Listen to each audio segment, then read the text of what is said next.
Hello guys! So, nandito tayo sa ating first episode ng ating food rating ng Bebe's Kitchen. Takam ka dyan. Taste test natin kung masarap talaga ang bihon ni Bibi. Ni Mama Be. Mama Be. Ay, Mama Be. Oh, sige. Cut! Take two. Yan. Ita-taste test natin ang bihon ni Mama Be. Bago natin matikman, malamig na ito. Kakapilik. Ayaw, di ma. Nakakailang take na tayo, guys. Ayan. Hindi tinipid. Yan. Siyempre, lalagyan natin ng magic. Magic lemon. Ganyan ang lemon dito sa Japan nila. Haluin mo natin mabuti. Siyempre, hindi natin lalagay isang bote. Ano yan? Oh my God, paano ito? Ayan. Thank you. Yo, tingnan mo, naging helper ko pa ang ating cook. Mama Be. Yan, para best experience is the best policy. Something. Lemon. Magic lemon. Ayan. First vlog natin ngayon at tayo ay nag-iiyak ang ilong.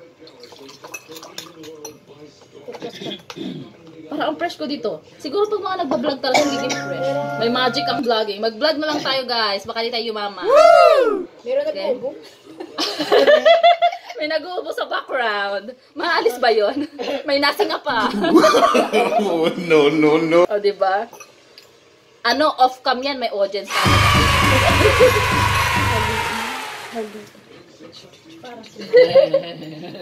Tikman na natin.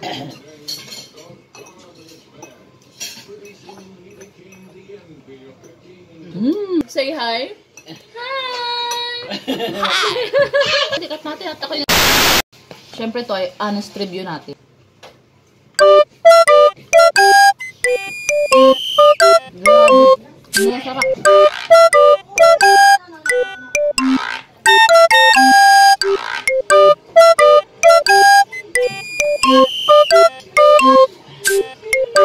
Grabe, sobrang sarap pa, hindi na ako nakakaimik. Wow! Nalulugan na din natigil ng kasusubo. Inuman natin ng tubig. Sponsored by 7-Eleven. Wow! Ano gusto mo? Oh, may pa naman mama.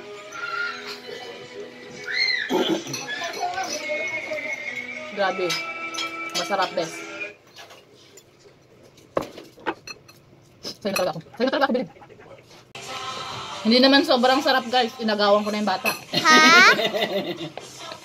Nilayasan niya eh. Kainin ko.